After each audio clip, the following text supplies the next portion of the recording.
시청자 여러분 안녕하십니까? 금요일 아침에 인사드립니다. 마켓 시그널 진행의 정보경입니다.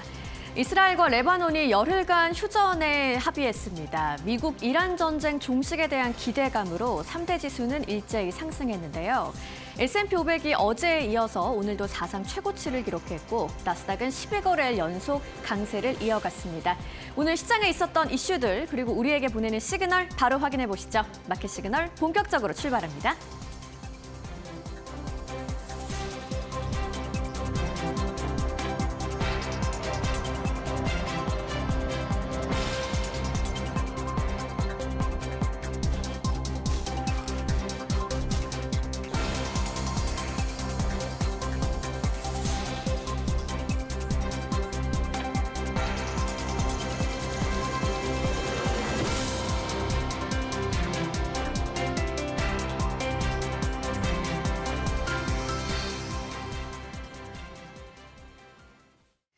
네, 이스라엘과 레바논이 열흘간 휴전에 합의를 했습니다. 미국 이란 종전에 대한 기대감에 시장이 일제히 반등을 했는데요. 오늘 3대 지수 살펴보시면 다우지수가 0.24% 올랐고요. 나스닥이 10일거래일 연속 상승세를 이어가면서 0.36% 올랐습니다. S&P 500은 어제에 이어서 오늘도 사상 최고치를 기록했습니다. 0.26% 오르면서 3대 지수 일제히 강세를 보였던 오늘 하루였습니다. 자금이 흘러간 방향도 한번 확인해 보시죠. 히트맵을 통해서 바로 만나보겠습니다. 상승하는 종목들이 초록색, 하락하는 종목들은 빨간색으로 표시가 되는 히트맵인데요. AI 관련 주들이 오늘도 강한 흐름을 보였고요. 빅테크의 흐름은 엇갈렸습니다. M7 종목들도 빨간색, 그리고 초록색 종목들 엇갈린 모습인데 오늘 일단 강한 강세를 보였던 건 마이크로소프트를 비롯한 소프트웨어 섹터입니다. 이 마이크로소프트가 2%의 강세를 보였고요. 한편 반도체 섹터는 오늘 TSMC의 긍정적인 실적 전망에 영향을 받았습니다. 엔비디아가 보합권인 가운데 AMD와 인텔이 좀 긍정적인 전망 그리고 성장에 대한 기대감으로 올라줬고요. AMD는 프랑스 정부와의 AI 전략 협력 소식도 호재를 더해줬습니다. 테슬라는 사이버 트럭 판매와 관련한 부정적인 소식에 일부 하락하는 모습이었고요. 아마존과 메타가 올라줬습니다. 오늘 금융주 쪽으로는 흐름이 엇갈렸고요. 헬스케어주 쪽에서도 종목별로 차별화 장세가 일어났습니다. 한편 항공과 방산업종은 약세를 보였고요. 휴전 소식이 나오면서 그에 따른 기대감이 반영되는 모습입니다. 오늘 유가가 오르면서 에너지 섹터는 초록불을 강하게 켜는 모습까지 히트맵을 통해서 확인해 볼 수 있었습니다. 오늘 시장을 움직인 이슈들은 어떤 게 있었을까요? 마켓 무버 이슈로 바로 한번 확인을 해보시죠. 자, 트럼프가 이스라엘과 레바논이 10일간 휴전을 공식화했다는 이야기를 하면서 증시는 반등했습니다. 이 협상 진전에 대한 기대감을 반영하는 모습이었는데요. 이 내용 한번 자세하게 들여다보도록 하겠습니다. 트럼프 대통령이 자신의 SNS에 올린 게시글이 오늘 시장의 트리거가 됐습니다. 오후 5시 미국 동부 시간으로 10일간 휴전을 시작한다는 이야기였는데요. 이 이야기에 시장이 즉각적으로 반응을 했습니다. 이후에 이스라엘의 네타냐후 총리도 이 휴전 동의를 공식적으로 확인해 주면서 신뢰도가 강화되는 모습이었는데요. 이 목적은 간단합니다. 미국과 이란의 협상 그리고 종전 논의를 위한 시간을 확보하기 위한 이야기였습니다. 자, 시간과 당사자 그리고 실행까지 모두 나온 공식 발표였다는 점이 의미가 있었는데요.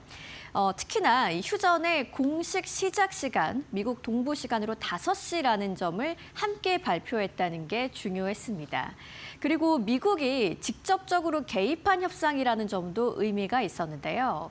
정상들과의 통화를 했고 후속 협상까지 함께 추진한다는 이야기도 전해졌죠. 이 평화 협상으로 가는 연결 단계라는 명확한 목적을 갖고 있는 발표였습니다. 트럼프가 이렇게 휴전의 시작 시간까지 명시를 하면서 시장은 실제 실행 가능성을 반영하기 시작했습니다. 하지만 아직 좀 남아있는 변수들도 있습니다. 이스라엘군은 남부 레바논 10km 완충지대에 계속 주둔하겠다고 했고요. 헤즈볼라 측의 공식 입장은 없었습니다. 결국 완전한 종전이 아닌 임시 휴전이기 때문에 전투는 멈췄지만 군사 긴장은 아직까지 유지가 되고 있는 점이 중요하겠고요. 유가의 움직임도 한번 체크를 해보실 만하죠. 오늘 WTI가 3~4%대의 급등이 나왔습니다. 상승 흐름이 유지가 되고 있는 모습입니다. 호르무즈 해협 봉쇄 리스크가 지속되고 있고요. 이란 관련 긴장도 여전한 모습입니다.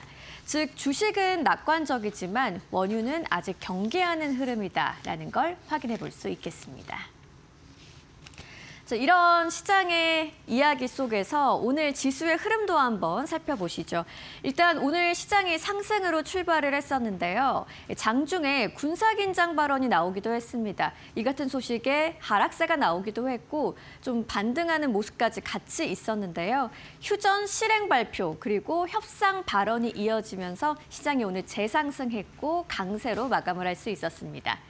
결국 오늘 시장의 트리거가 됐던 건 시간까지 찍힌 휴전 실행의 발표였고요. 이에 따른 협상의 진전 움직임이었습니다. 이렇게 휴전 합의가 확인되면서 시장은 곧바로 반등하는 모습이었습니다. 한편 오늘 미국의 신규 실업수당 청구 건수도 발표가 됐는데요. 20만 7천 건으로 시장의 예상치를 하회하게 나왔습니다.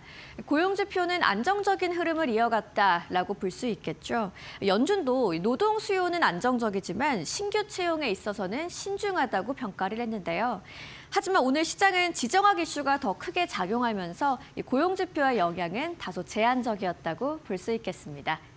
오늘 시장을 움직인 이슈 살펴보셨고요. 종목들과 관련한 이야기 마켓 무버스탁 조민재 앵커와 만나보시죠. 시장을 움직인 마켓 무버스탁 바로 보도록 하겠습니다. 가장 먼저 TSMC 실적을 발표했죠. 이 1분기에 사상 최대 순이익을 기록을 했는데요. 그럼에도 불구하고 이 정규장에서는 3% 이상의 이 하락세가 나타났습니다.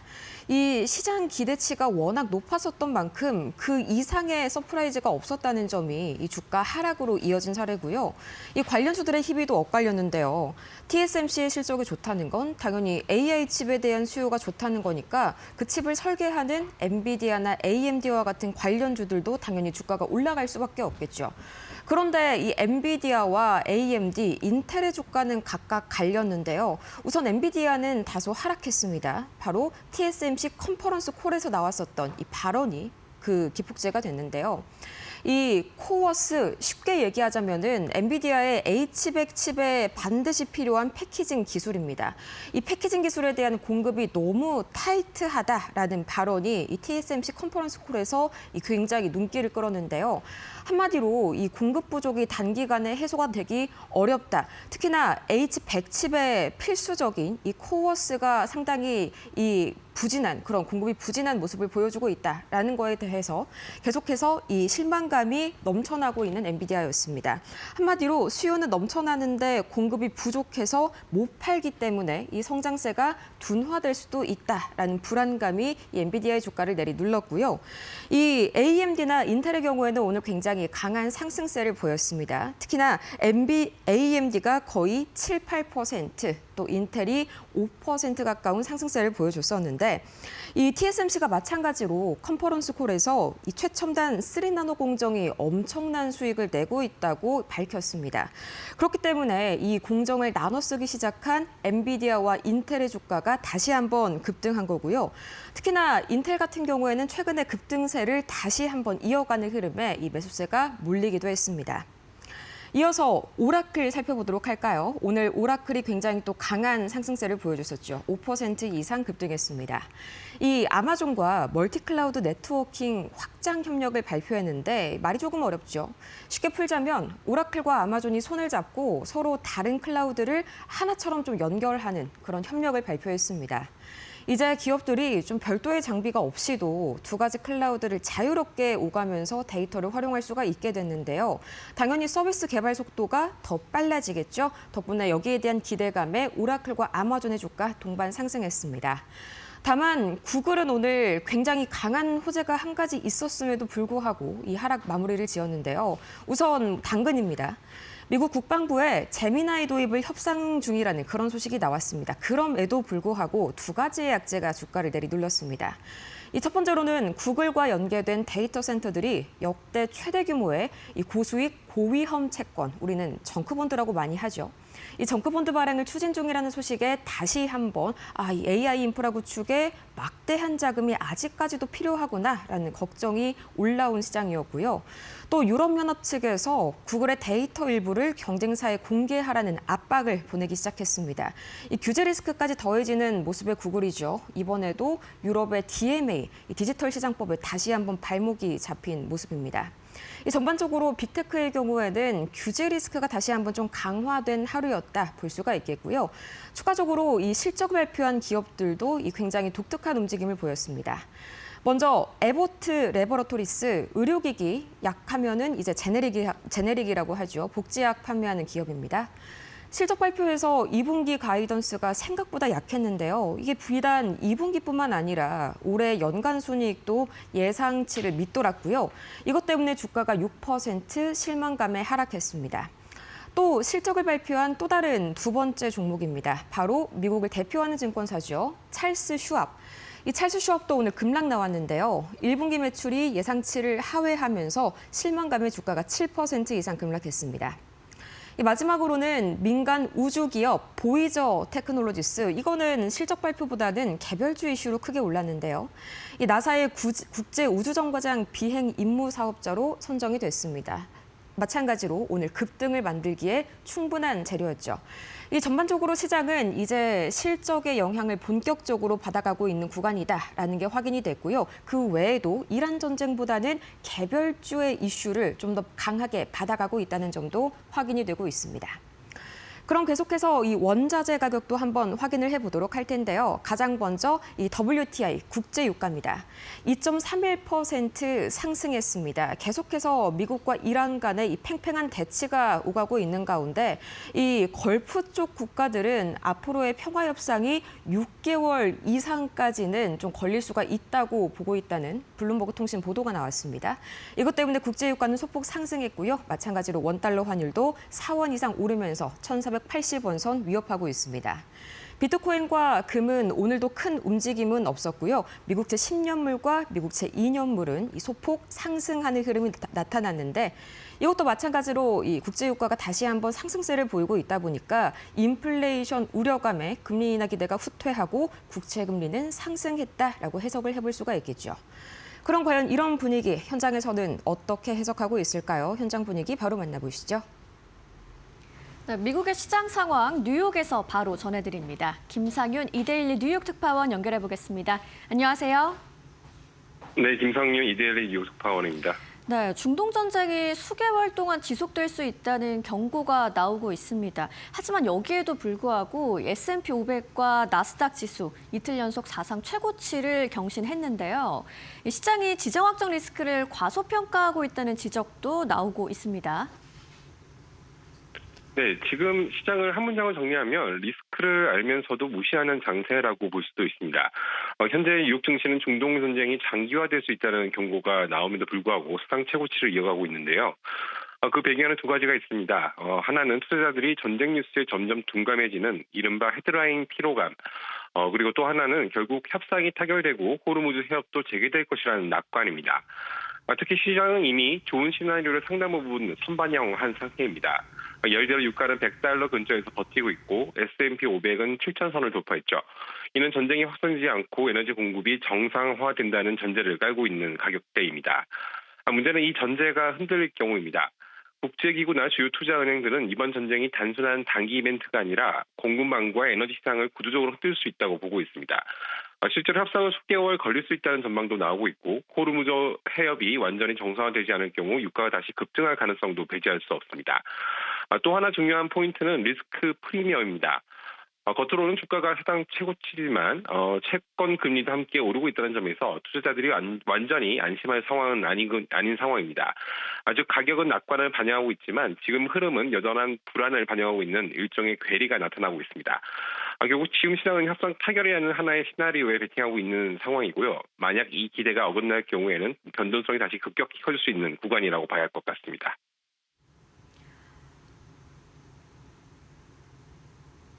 네, 시장이 뉴스에 둔감해진 가운데 협상 타결이라는 시나리오에 베팅을 하고 있다는 이야기 정리해 주셨습니다. 한편 AI 투자 기대에 힘입어서 이 기술주 랠리가 이어지고 있는데요. 금리 상승, 국채 수요 둔화 우려까지 동시에 제기가 되고 있습니다. 전쟁 변수 그리고 금리 변수 이렇게 두 가지 리스크가 겹친 상황에서 현재 증시가 좀 감당이 가능한 수준일까요? 아니면 조정 리스크가 더 커졌다고 봐야 할까요? 네, 현재 증시를 끌고 가는 힘은 분명합니다. 바로 AI 투자 사이클입니다. 반도체, 특히 TSMC 같은 기업들이 가이던스가 확인해 주듯이 기업들의 실적과 투자 흐름은 여전히 강합니다. 그래서 기술주 중심의 나스닥이 계속 신고가를 경신하는 구조가 유지되고 있는 것입니다. 하지만 동시에 시장을 하단을 흔드는 변수도 뚜렷합니다. 첫 번째로 바로 국채 금리입니다. 10년물 국채 금리가 여전히 4.3% 이상을 웃도고 있는데요. 가 강할 것이라는 기대라기보다는 국채 수요에 대한 의구심이 반영된 결과 국채 시장에 대한 수요가 흔들릴 경우에는 금융시장 전체의 변동성이 커질 수밖에 없는 상황입니다. 두 번째는 바로 전쟁 변수. 사실상 호르무즈 해협이 결국 열린다는 시나리오에 강하게 베팅하고 있는데요. 이에 틀릴 경우 유가가 다시 급등하면서 인플레이션 기대를 자극하고 끌어올릴 수 있는 악순환이 발생할 수도 있습니다. 특히 현재 밸류에이션은 이미 낙관을 상당 부분 반영하고 있기 때문에 위쪽 리스크 관리가 더 중요한 구간으로 보는 게 합리적일 것 같습니다.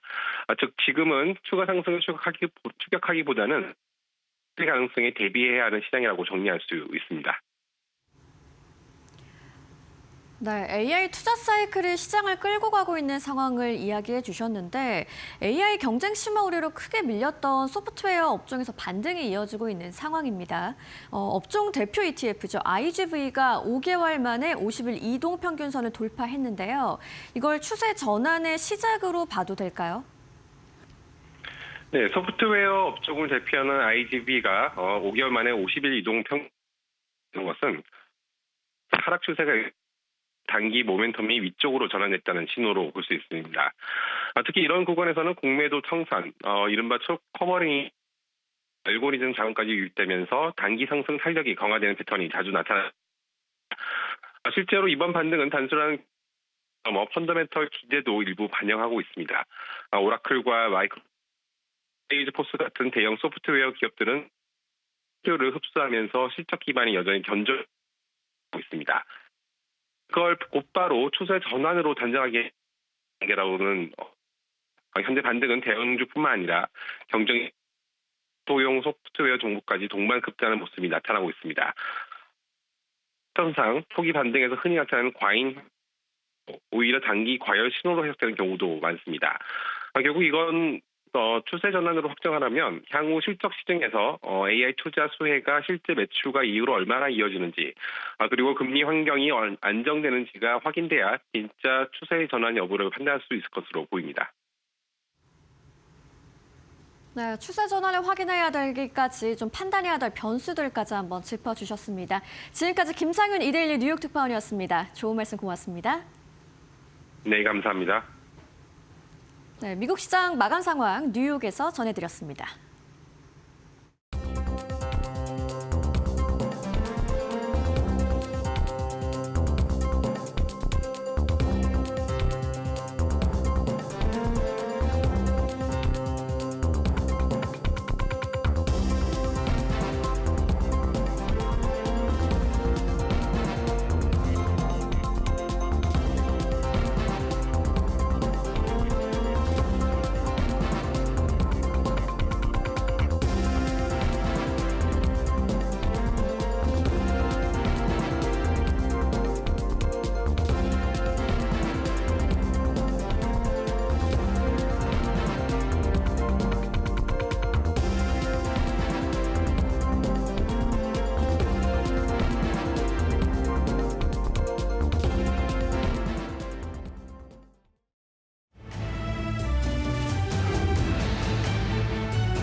밤사이 뉴욕 증시 이 5가지만큼은 반드시 알아가세요. 워스노 5 오늘도 힘차게 출발합니다.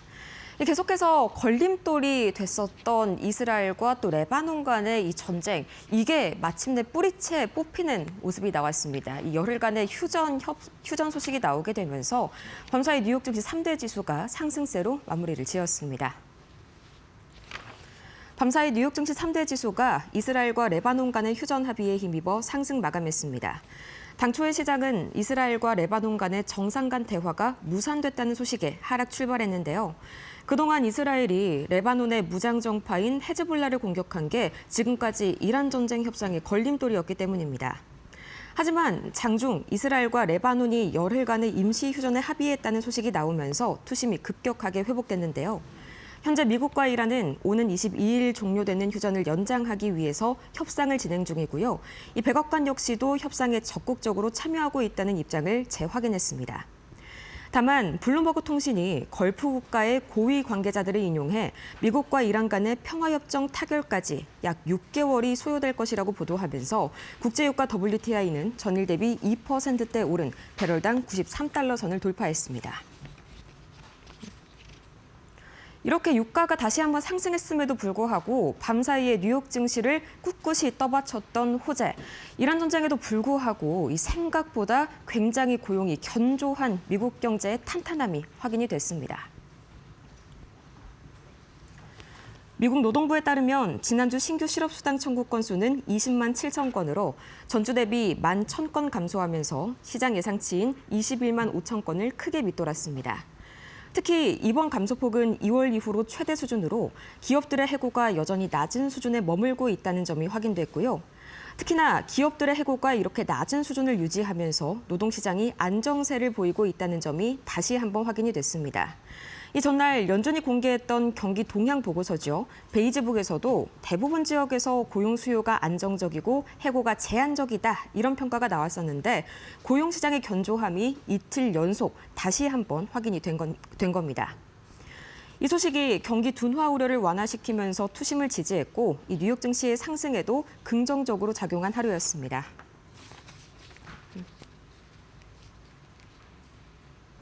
이 반도체 단 어제는 대거 급락했지만 오늘은 나름대로 안에서 이 개별주별로 차별화되는 장세가 나왔었죠. TSMC가 또 역대급 실적을 발표했는데 관련주들의 주가 흐름은 사뭇 달랐습니다. 그 이유 바로 만나보시죠. 세계 최대 반도체 파운드리 기업 TSMC가 사상 최대 실적에도 불구하고 주가가 오히려 3% 하락했습니다. 시장의 기대치는 매출 35% 성장이었는데 회사가 내놓은 30%라는 숫자가 투자자들에게는 오히려 약간의 실망감으로 다가온 건데요. 이번 발표는 다른 반도체 관련주들의 희비도 엇갈리게 만들었습니다. TSMC는 AI 칩의 핵심 공정인 코어스 공급이 여전히 매우 부족하다고 밝혔는데 이 소식이 전해지자 물건을 제때 못 팔게 된 엔비디아의 주가는 힘을 잃었습니다. 이 코어스가 엔비디아의 H100칩을 생산하는 데 있어서 필수적이기 때문이죠. 이 반면 인텔과 AMD의 주가는 크게 급등했는데요.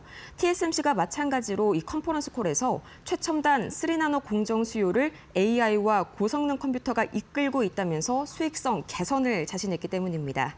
이 공정을 나눠 쓰기 시작한 인텔과 AMD의 매출 성장 기대감이 주가를 끌어올린 것이죠. 여기에 또 AMD는 이 프랑스 정부와 국가 AI 전략을 추진하기 위한 의향서를 체결했다고 밝히면서 주가가 한층 상승 탄력을 받았는데요. 덕분에 밤사이 인텔의 주가는 5.48%, AMD의 주가는 7.8% 급등했습니다. 이 테슬라, 그중에서도 테라팩 관련 소식들도 계속해서 이 시장을 달구고 있는데요. 밤사이에는 머스크의 테라팩이 이제 장비 기업들에게까지 접촉을 하고 있다. 그리고 삼성전자에게도 이 러브콜을 보냈다는 소식이 전해졌습니다. 일론 머스크의 테라팩 프로젝트 팀이 최근 몇 주 사이에 어플라이드 머티리얼즈, 도쿄 일렉트론 등 주요 반도체 장비 업체들과 접촉해 장비 가격과 납기를 문의한 것으로 전해졌습니다.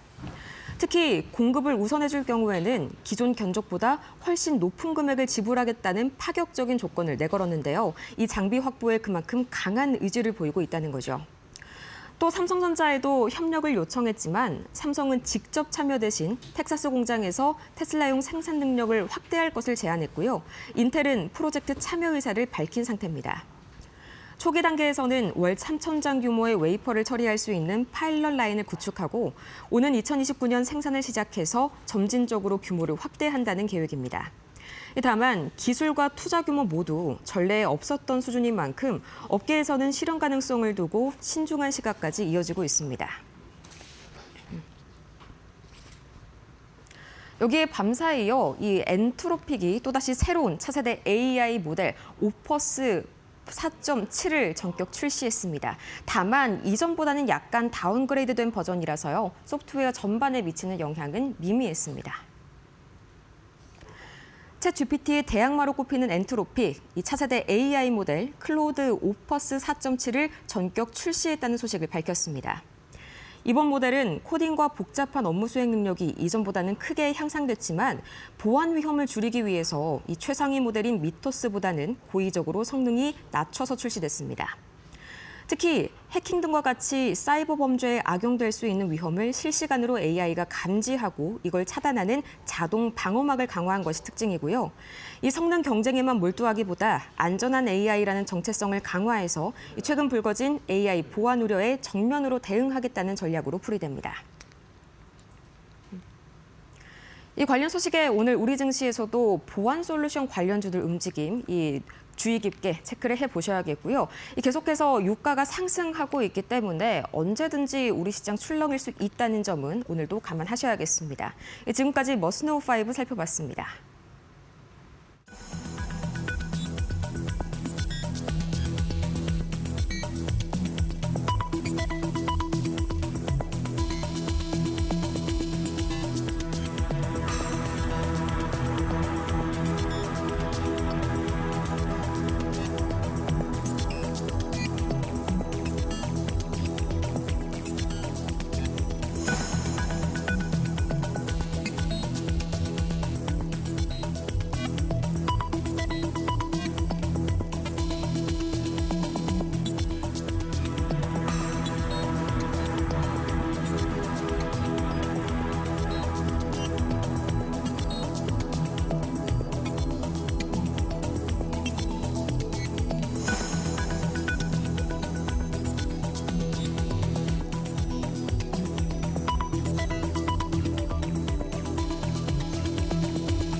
월가에서 보내는 시그널을 알아보는 시간입니다. 월가 시그널, 오늘도 신일섭 위원님과 함께합니다. 어서 오세요. 네, 안녕하세요. 네, 미국 시장 마감 상황 한번 먼저 짚어볼 텐데요.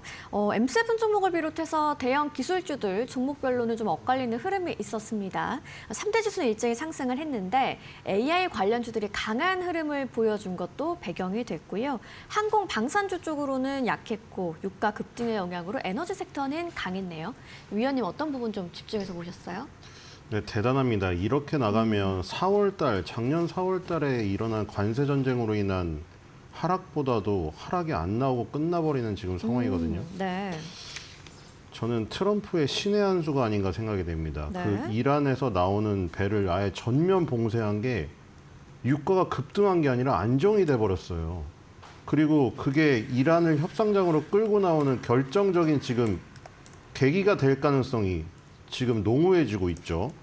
지금 그런 부분 때문에 어제도 지금 그 중부사령관이 오랜만에 펜타곤에 복귀를 하지 않았습니까? 쿠퍼 제독이. 네. 거기서 말을 했는데 지금 그 이란에서 나오는 배들이 다 다시 선두를 돌려가지고 돌아갔습니다. 그러니까 이게 그 베네수엘라 압박할 때 쓰던 전략인데 제대로 먹혔다는 생각이 들고요. 이렇게 되면 주가는 사상 최고가고 유가는 자리를 잡고 제2차 협상은 눈앞에 다가오고 이러면 이제 증시 분위기가 좋아지죠. 그리고 에픽 퓨리 작전이 전장에서만 있는 게 아니라 지금 스콧 베센트 재무장관하고 재무부가 이 지금 금융 관련하여 에픽 퓨리 작전을 수행하고 있다고 말을 했거든요. 그렇기 때문에 이렇게 금융에 대한 압박과 전쟁에 대한 압박으로 이란을 누르게 되면 뭐 뭐 우라늄 농축 그걸 빼내는 건 모르겠어요. 근데 어쨌든 간에 지금 이런 전쟁에 대한 그 부분은 완화가 되는 것이 이미 주식시장에 나타나는 게 아닌가 그런 생각이 들고, 다만 4월 달 이후에 다른 점은 무엇이냐, 그때도 이제 S&P 500이 지금 그 7천을 찍지 않았습니까? 장중에. 그리고 지금 두 번째 7천을 찍었는데, 그래서 트럼프가 그때 7천을 보낸 사람인데 내가 잠깐 여행 다녀오겠다 이런 얘기를 했잖아요. 근데 그때랑 다른 점은 뭐냐? 매그니피센트 세븐이 그때는 동일하게 단일 대우를 구성하면서 강하게 지금 갔었는데, 지금은 매그니피센트 세븐이 전체적으로 강한 부분이 아니라는 거죠. 그런데도 지수는 지금 사상 최고가라는 겁니다. 그러니까 지금 매그니피센트 세븐이 아닌 그것보다 시가총액이 낮은 종목들이 훨씬 더 발군에 지금 활약을 보이고 있다는 것이죠. 어제도 지금 매그니피센트 세븐은 사실 분열이 되었습니다. 네. 그럼에도 불구하고 사상 최고가를 계속 간다는 거는 그거 말고도 다양한 종목들에게 지금 그 어떤 강세 모멘텀이 지금 퍼져 있다는 것이죠. 오히려 더 긍정적인 부분이 아닌가 이런 생각이 듭니다. 소수의 종목에 쏠려 있다는 것이 항상 그때 문제점으로 지적하시는 분들이 지적했잖아요. IT 버블 때보다 훨씬 더 매그니피센트 세븐에 그 쏠려 있는 비중이 심하다. 그게 지금 완화된 상태에서 지수가 최고가가 갔잖아요. 그러니까 더욱더 다양한 종목이 더욱더 강세를 띠는 종목 숫자가 많은 상태로 간다는 것이죠. 그래서 이 미국 증시는 굉장히 강하고 지금 이렇게 탄력을 받게 되면은 그렇죠. 뭐 위를 지금 상방을 제한을 둘 필요가 없다는 생각이 듭니다. 네. 엇갈린 흐름을 보여준 M7 종목이었습니다. 하지만 S&P 500이 최고치를 이틀 연속 기록했고 나스닥도 12거래일 연속 상승하는 흐름을 이어갔던 간밤 시장 흐름이었습니다. 그럼 오늘 월가에서 보내는 시그널 키워드 바로 확인해 보시죠.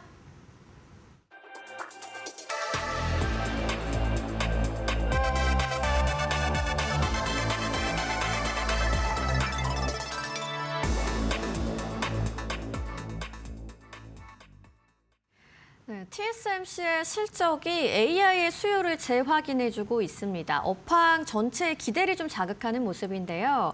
엔비디아 그리고 AMD와 인텔에 각각 다른 시그널을 주고 있는 것 같습니다. AMD는 특히나 프랑스 정부와의 AI 협력 소식도 호재로 작용을 했습니다. 주가는 간밤에 7%대 급등이 나왔는데 오늘 첫 번째 시그널 키워드로 이 이야기부터 한번 해볼까요? 네, 평행 이론을 믿으시나요? 저는 조금 믿는 편인데. 네. 그럼 오늘 삼성전자에 대박이 날 가능성이 있다는 생각이 그렇군요. 드는데요. 왜냐하면 매그니피센트 세븐이 분열됐다고 하는 게 어제 네. 대표적으로 나타난 게 같이 GPU와 CPU를 만들고 그리고 그 시장에서 지금 1, 2위를 차지하고 있는 엔비디아와 AMD의 주가가 완전 갈렸다는 거거든요. 엔비디아는 하락을 했는데 AMD는 급등을 했습니다. 지금 GPU 시장에서 AMD가 2등이죠. 네. 엔비디아가 1등이고 그리고 삼성전자 파운드리가 뭐 비중은 워낙에 작긴 하지만 TSMC에 의해서 2등이죠. 엔비디아가 1등인데 하락을 했고요. GPU 부분에서. 파운드리 TSMC가 최대 실적을 발표했는데도 하락을 했죠. 네. 2등인 삼성전자는 AMD와 같이 급등을 하지 않을까요? 저의 그런 평행 이론이고요. 네. AMD가 이 7% 급등한 거. 그러니까 여기에 이제 TSMC 실적에서 AMD의 어떤 이 강세가 나타나는 요인이 여기도 나타났습니다. 지금 5나노, 3나노 나오는데 네. 이건 지금 비메모리 반도체 얘기죠. 메모리 반도체도 지금 10나노가 깨지고 있죠. 여러분들 지금 여기 뉴스에 나오시는 1C니 뭐니 그게 뒤 숫자를 가려놓은 거예요. 10나노인데 뒤에를 A, B, C로 표현한 거죠. 1A, 1B, 1C. 그게 19냐, 18이냐, 17이냐, 16이냐, 15냐 가려놓은 거죠. 우리가 보통 1X라고 쓰듯이 숫자를. 그 뒤를 가려놓은 이유는 그냥 마이크론 테크놀로지와 3사가 어차피 먹은 시장인데 우리가 그거를 1단위로 경쟁하지 말자고 해서 그렇게 한 거예요. 근데 마이크론 테크놀로지가 그걸 알파, 베타, 세타로 하겠다고 자기가 우리는 다른 얘기를 하고 있다. 이렇게 조금 뭐 약간 연막 작전을 피기도 했었죠. 근데 이건 비메모리 반도체잖아요. 연산을 담당하는 CPU랑 GPU는 이미 나노대가 한 자릿수입니다. 5나노, 3나노고요. 삼성전자가 지금 2나노에도 도전하고 있습니다.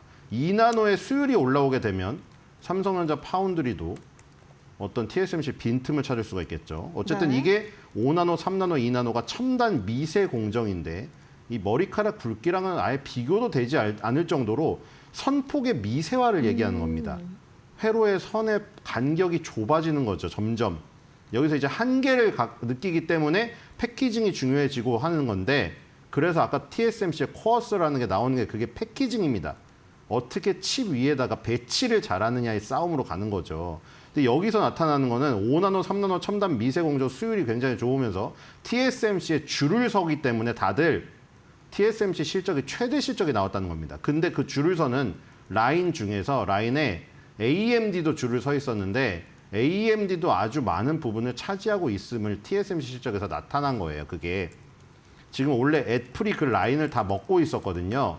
근데 엔비디아나 AMD가 최첨단 공정이 필요하고 패키징이 필요하기 때문에 TSMC에다가 손을 벌렸는데 TSMC도 이제 애플에서 조금 더 새롭게 나오는 라인들은 AMD나 엔비디아에 배치해주고 있음을 어제 볼 수가 있었던 거예요. 그리고 지금 AMD 같은 경우에 CPU는 에픽 CPU, GPU는 인스팅트 GPU죠. 근데 요즘에 CPU건 GPU건 이런 걸 칩을 하나씩 파는 게 아니라 엔비디아 젠스영 회장이나 리사수 언니가 들고 나오는 걸 보세요. 이따만 커다란 거를 들고 나오는 걸 보실 거예요. 렉이라고 해서 네네. 선반에다가 여러 가지 한 번에 붙인 거를 들고 나오거든요. 얘도 마찬가지예요. 에픽 CPU랑 AMD 인스팅트 GPU가 다 통합돼서 렉에 달려있는 것을 통합으로 제공을 하는 겁니다. 이것을. 그래서 이제 이것을 TSMC 최첨단 공정 기술을 사용하는 거죠. 엔비디아나 AMD는 설계도만 그리는 회사고 네. 공장은 TSMC에 있는 거죠. 어쨌든 간에 지금 AMD가 2등 기업이긴 하지만 2등 기업도 요렇게 지금 실적이 좋고 급등을 한다는 것은 이 지금 저기를 의미하죠. 엔비디아의 의존도가 점점 더 퍼지고 있다는 것이죠. 요런 것들이. 그렇기 때문에 엔비디아의 실적은 조금 안 좋아지고 조금 깎이더라도 2, 3등 업체의 기회가 오면서 어제처럼 이제 이 전체 지수의 상승이 더 여러 종목의 상승으로 나타나면서 오는 지금 상황입니다. 네. 어쨌든 2등에게는 지금 기회가 있다. 이게 핵심 포인트고 그래서 제가 아까 평행이론으로 삼성전자 파운드리에 대한 기대감까지 얘기를 한 겁니다. 네. AMD가 삼성전자 파운드리에 맡기고 있기 때문이죠. 네. AI 수요와 파운드리 호조로 AMD의 주가가 간밤에 7%를 훌쩍 넘기는 수준으로 급등을 했습니다.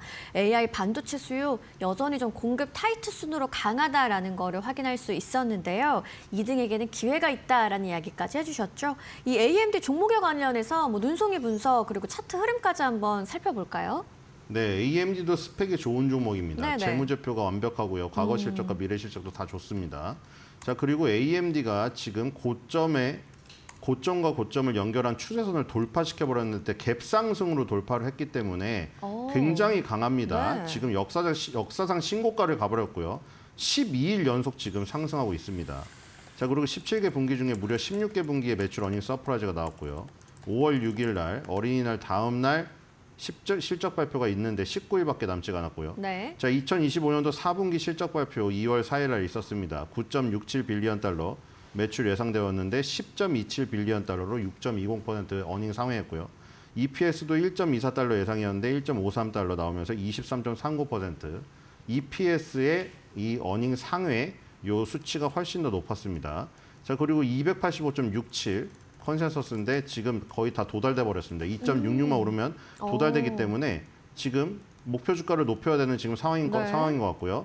28개 의견 중에서 20개 바이, 8 홀드로 조금만 더 많았으면 스트롱 바이가 나올 뻔했는데 모더레이트 바이가 나왔습니다. 네. 최종 수요와 생산 증가가 동시에 개선되는 구간에 진입한 AMD입니다. 수요도 좋고 이제 물량도 더 찍을 수 있는 구간인데 월가의 목표 주가는 더 높여야 될 것 같은 상황입니다. AMD의 평행 이론이 삼성전자의 파운드리 쪽으로 이어질 거다라고 하셨는데 우리 시장에서 또 다른 종목으로의 시그널 좀 기대해 볼 건 어떤 게 있을까요? 네, 지금 삼성전자가 만약에 파운드리까지 만약에 적자를 해소하고 재궤도에 오르면 이건 40만 원을 가야 되지 않을까요? 지금 삼성전자 파운드리 그동안 정말 골칫거리였죠. 뭐 TSMC랑 이강을 한다고 하는데 지금 점유율은 형편이 없기 때문에 지금 그런데 지금 기회가 많이 생기고 있죠. 엔비디아가 그룹칩 설계를 삼성전자한테 맡기고 최근에는 또 테슬라가 A15 칩 설계를 제조를 삼성전자 파운드리에 맡겼죠. 그리고 지금 AMD도 지금 AMD도 이 지금 그 TSMC뿐만 아니라 삼성전자 파운드리에게도 더 맡겼습니다. 제조를. 네. 삼성전자 파운드리에게 이런 유명한 회사들이 오고 있다는 겁니다. 옛날에 삼성전자 파운드리는 중국의 비트코인 채굴업체 거 그거 수주하고 앉아 있었습니다. 근데 지금 보세요. AMD, 엔비디아, 테슬라 이런 회사들이 탑티어 회사들이 붙고 있다는 게 바뀐 것이고요. 그 삼성전자가 이렇게 최첨단 공정 아까 전에 TSMC에서 나왔죠. 5나노, 3나노, 삼성전자도 2나노 이렇게 간다고. 그렇게 선폭의 미세와 최첨단 공정을 하려면 정밀한 그 장비가 필요합니다. 그래서 이오테크닉스 같은 기업을 주목할 필요가 있겠죠. 네. 저 때는 63 빌딩이 제일 전 세계에서 우리나라에서 제일 높은 빌딩이었거든요. 요즘에 123층 롯데월드 타워가 생겼죠. 근데 그거는 하늘 높이 뚫려 있으니까 하는 말이고 정해진 공간 안에다가 63 빌딩을 넣는 거랑 123층짜리 롯데월드 타워를 넣는 거랑 누가 층이 더 얇아야겠습니까? 똑같은 공간 안에 들어가려면 63 빌딩에 비해서 123층 2배가 롯데월드 타워인데 그럼 롯데월드 타워를 층을 2분의 1씩 쳐야 되지 똑같이 공간에 들어가지 않겠습니까? 그러니까 거기에 관련된 게 이오테크닉스의 장비예요. 레이저로 새기고 레이저로 자르고 레이저로 녹이고 다듬고 이런 회사거든요. 근데 아까 말했듯이 거기에 층을 작게 하려면 네. 그럼 얇게 썰어야겠죠. 그럼 공간이 적게 되면 어떻게 되겠어요? 열도 많이 발생하겠죠. 그리고 막 튀어나오겠죠. 그거를 자르고 다듬는 게 어닐링입니다. 어닐링하고 자르고 네. 그리고 새기는 건 마지막에 삼성전자니 SK하이닉스 새기는 거 그 레이저 마커로 새겨주는 것도 이오테크닉스예요. 그렇기 때문에 이런 최첨단 공정들 그리고 지금 낸드 플래시가 또 부각이 되고 있잖아요. 네. 낸드 플래시는 위로 쌓는 거죠 원래. 지금 몇 단까지 나왔죠? 뭐 128, 256, 그다음 300 몇, 그다음 지금 400단 이상까지 나와요. 그래서 400층까지 쌓는다는 얘기거든요. 그 400층까지 쌓고 이제 HBF라는 것까지 나오니까 그럼 이오테크닉스 할 일은 더 많아질까요, 적어질까요? 많아지겠네요. 63 빌딩에서 일하는 그 자르는 그 기술자들보다 123층짜리 롯데월드 타워에서 자르는 기술자 할 일이 더 많아지겠죠? 네. 계단 닦는 사람들 할 일도 더 많아지고 똑같은 원리입니다. 그래서 이오테크닉스가 최첨단 공정으로 가면 갈수록 삼성전자의 부름을 받을 확률이 훨씬 더 높아진다. 이렇게 보시면 될 것 같아요. 알겠습니다. AMD의 주가 급등, 우리 시장에서 삼성전자는 물론이고요. 최첨단 공정, 정밀 장비 관련해서 이오테크닉스로의 굿 시그널 한번 기대해 보겠습니다. 이어서 월가 시그널 두 번째 키워드 바로 만나보시죠.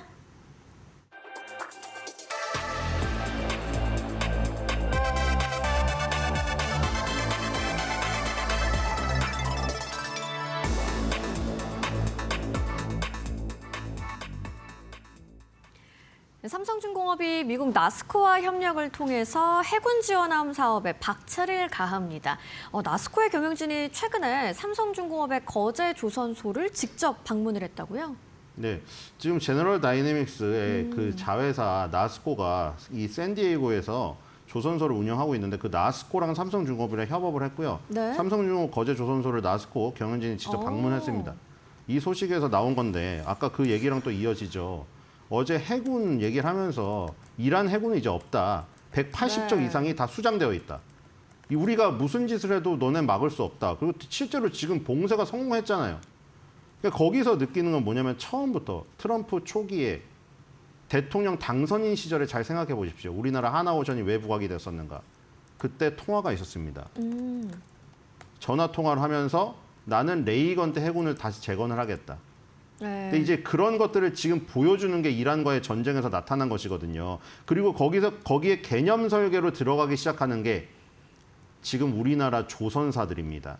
그렇기 때문에 상당히 우리나라 조선사와 지금 미국 해군의 그 새로운 증강 그리고 이제 이란 침공에서 나타난 이런 그 어떤 부분들 다 관련이 있다고 보시면 될 것 같고요. 제너럴 다이내믹스와 밀접한 협업을 하고 있다는 것이 지금 요 삼성중공 거제조선소 방문으로 나타났다고 보시면 될 것 같습니다. 네. 차세대 군수지원함 사업을 논의하게 되는 삼성중공업과 나스코입니다. 삼성중공업이 미국 군함시장 진입의 교두보를 확보하게 될 텐데요. 오늘 그러면 일단 종목으로는 제너럴 다이내믹스를 좀 자세하게 보면 좋겠네요. 네, 제너럴 다이내믹스 아까 저 말한 대로 트럼프가 자기가 가장 존경하는 인물이 그 레이건 대통령이라고 했고 그 당시에 해군이 미국이 세계 최강이었습니다. 네. 그래서 그거를 다시 재건한다고 하면서 제너럴 다이내믹스라든가 이 회사들을 지금 굉장히 지금 그 독려하고 있죠. 그래서 제너럴 다이내믹스도 보면은 굉장히 좋은 지금 스펙을 갖고 있습니다. 얘는 고배당주이기도 하거든요. 거의 완벽한 지금 육각형 기업, 오각형 기업 이렇게 보시면 될 것 같고요. 최근의 모습은 지금 370달러를 지금 고점으로 해서 약간 꺾이고 있는 모습입니다. 자, 근데 이것도 17개 분기 중에 15개 분기 매출 어닝 서프라이즈 나왔고 네. 지금 4월 29일이니까 12일밖에 남지 않았네요. 실적 발표가 있을 예정이고요. 그렇네요. 2025년도 4분기 실적 발표도 좋았습니다. 매출은 4.37% 뛰어넘었고요. EPS도 1.46% 뛰어넘었습니다. 자, 그리고 이게 398.27달러가 목표 주가인데 17.18% 업사이드가 있고요. 14개 의견 중에 6개 바이랑 8홀드로 모더레이트 바이가 나와 있습니다. 아까 전에 말씀드렸다시피 이 미국 해군의 재건 이게 지금 트럼프의 어떤 목표 중에 하나이기 때문에 이런 해군력에 관련된 네. 방산주도 주목할 필요가 있다. 왜냐하면 우리가 로키드 마틴, 노스롭 그루만 다 이런 것들은 사실 공군력에 관련된 방산들이었거든요. 해군력에 관련된 방산들 이런 종목들도 주목할 필요가 있다는 생각이 듭니다. 네. 제너럴 다이내믹스의 조선 계열사 나스코와의 협력 확대를 하게 되는 삼성중공업입니다. K조선 기술이 미국 군함 시장으로 들어간다라는 부분에서 굿 시그널 한번 기대해 보시죠. 오늘도 신일섭 위원님과 함께했습니다. 좋은 말씀 고맙습니다.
외신에서 주목하는 국내 기업과 이슈에 대해 살펴봅니다. 숨겨져 있는 투자 정보 드리는 히든 글로벌 시간. 오늘도 조호진 타키운 대표와 함께합니다. 어서 오세요. 예, 안녕하세요. 네, 오늘의 첫 번째 이슈 어디에서 가져오셨나요? 예, 삼성 SDS가 삼성그룹을 대표하고 전체를 아우르는 SI 기업인데 그쵸. 삼성 SDS가 이제 대규모 투자를 받는다는 사실을 다 CNBC가 보도를 했습니다. 삼성 SDS에서 대규모 투자를 받는다. 자세한 내용 한번 볼까요? 네, 이렇게 보니까요. 또 상당히 좀 익숙한 기업 이름이 또 눈에 띄네요. 이 KKR. 사실 저희 지난 2월에도 한번 다룬 적이 있었죠. 그때는 이제 아시아 데이터 센터를 인수한다는 소식으로 전해드렸던 것 같은데 이번에는 삼성 SDS에다가 전폭적인 투자를 했다고요. 예, 예. 그 SDS는 제가 아까 말씀드린 대로 삼성그룹 전체 SI, 그러니까 SI라고 한다면 쉽게 말해서 이제 해당 회사에도 데스크탑이 다 필요하지 않습니까? 그 데스크탑을 설치를 하고 그다음에 여러 가지 뭐 재무제표라든지 그다음에 삼성은 싱글원이라고 해서 그 해당 그 모두 한 20만 명의 직원들에 대해서 일일이 다 인적 사항 이런 것들을 기입을 하고 내가 어느 월급 통장에서 뭘 받을 것인지도 갖고 다 기입을 합니다. 이런 것들이 이제 아주 초보적인 SI고 더 나아가서는 예를 들면 지금은 이제 입찰에 맡겼지만 정부에서 대규모로 뭐 주민등록증 개편을 한다든지 뭐 이런 것들 할 때 대규모 이제 SI가 필요한데 이럴 때 삼성 SDS가 우리나라에서 이제 독보적인 3강 중에 하나입니다. 그 3강이라는 건 다 이제 LG는 LG CNS, SK가 또 있습니다. 각 재벌들의 모기업의 바탕으로 해서 이제 캐시플로우를 창출하면서 그걸 외부로 확대했다라고 보시면 되는데 삼성 SDS가 삼성그룹이 제일 크다 보니까 전체적으로 SI 기업 중에서 제일 크다고 보시면 되겠습니다.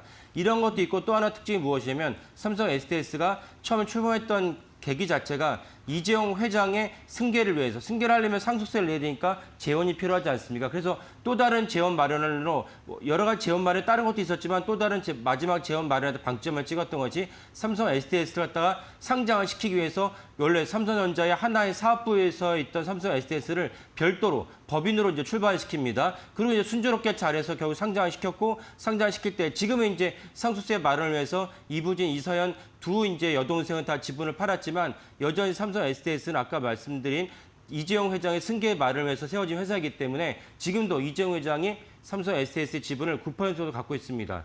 이 말은 무엇이냐? 결국 삼성그룹이 전폭적으로 삼성 SDS를 밀어줄 수밖에 없는 구조다.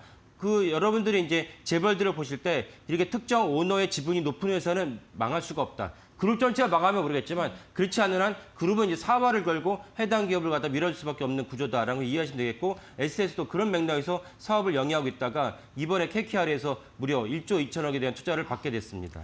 네, 정말 전폭적인 투자가 지금 예고가 된 상황이죠. 1조 2천억 원. 이거를 만약에 이 보통주로 전부 다 전환을 하게 되면 지분율이 어느 정도까지 올라가는지도 좀 체크를 해봐야겠네요. 예. 이번엔 1조 2천을 투자하는 것은 보통주를 인수하는 것이 아니고 12일 갖다 전환사채를 인수하면서 그 전환사채라는 건 당연히 이자도 받고 때가 돼서 이제 전환사채 인수한 이제 채권자 입장에서는 조건이 충족했다 싶으면 그걸 보통주로 전환합니다. 그래서 현재로서는 그 2.5% 정도 이자를 받으면서 그 전환사채 만기가 되면은 KKR이 이제 결정을 하겠죠. SDS 주가가 앞으로 더 올라갈 것 같아. 라고 하면 이제 보통주로 넘어가겠지만 보통주 넘어갈 거라고 봅니다. 그래서 보통주 넘어가게 되면 전체 지분율이 무려 이제 8% 넘게 됩니다. 그러면 지금 있는 여러 기존 주주들 중에서도 SDS의 KKR이 5대 주주로 이제 등극하게 됩니다.